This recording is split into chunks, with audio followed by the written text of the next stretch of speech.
In this video, we're going to look at running individual commands in order to save time when making a map.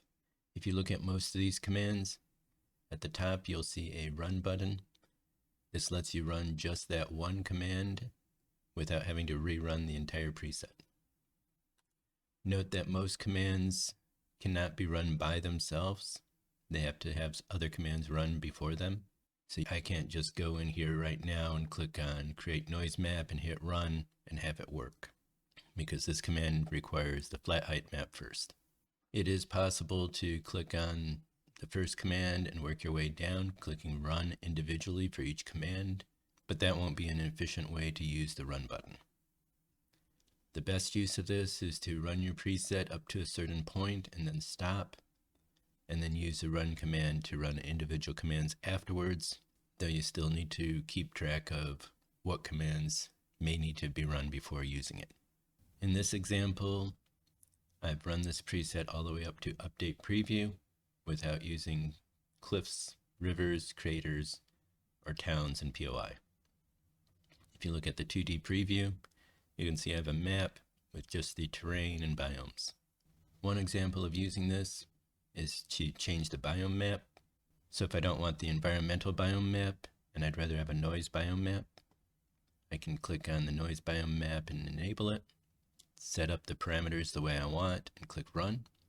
And to save time, I'll just jump ahead so we don't have to wait for the command to finish. Now that it's finished, the run button's visible again. Now, this just changed the biome map. It has not changed the preview. So then we want to click on update preview, and we want to run that as well. And as you can see, we now have a noise biome map without having to rerun the entire preset to get it. This can be especially useful if you want to adjust this noise biome map or another biome map. You can keep recreating it and updating the preview multiple times without having to rerun the preset until you get something that you like. Now this can also be done now to add towns. I can enable this, set the parameters the way I want, and click run. And again, I will speed this up so we don't have to wait for the command to run. Now that it's done, we can click on update preview again and run that. And as you can see, we now have towns. For the most part, this can be done with any command as long as the previous commands that are required for it have already been run. However, keep in mind that certain commands, such as create towns, change the height map. What this means is if I now try to create towns again with a different seed, everywhere where towns had previously been will still be flattened by those towns. So if you look at the edge of this town, you can see it's got a border on it. There's going to be a bit of a slope here. That slope will still be there, and underneath all these tiles, you will see all of the flat area that was generated previously. You can see where all the flat spots are. So if you do this on your towns again, the towns may end up in different locations, but your map will then still have those flat areas or slopes, which can look very strange on your map. This also applies to create region POIs and create roads, and there are other things that adjust the height map as well. Any of those items you normally won't want to do individually more than once.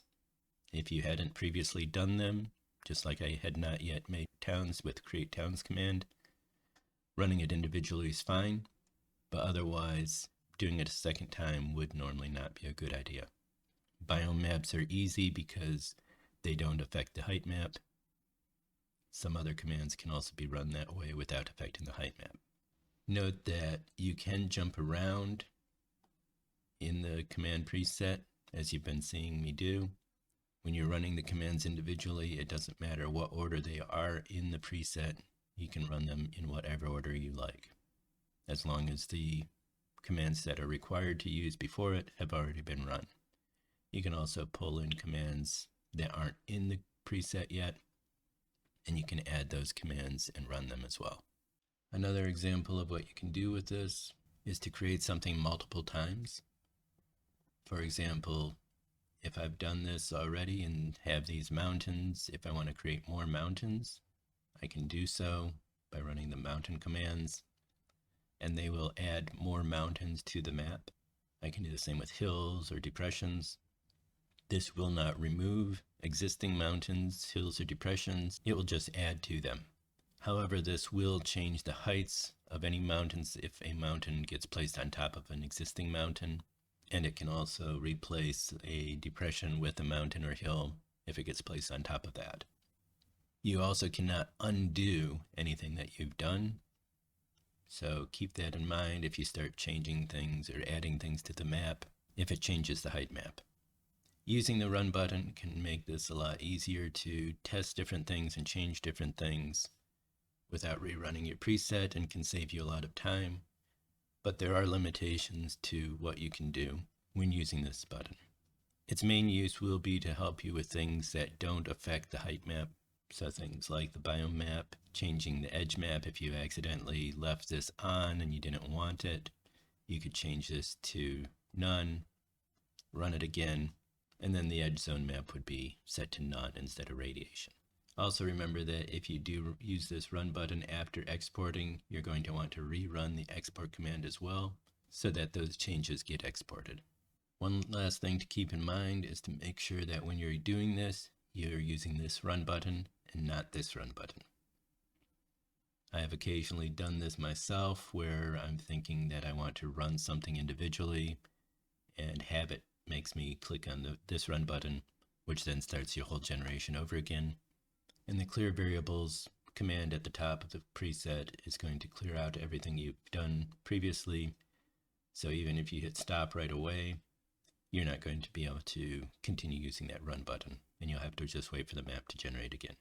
If you have any questions or need any help, either with this or other things with Teragon, check out the chat and help channel in Teragon's Discord, and someone will be able to help you.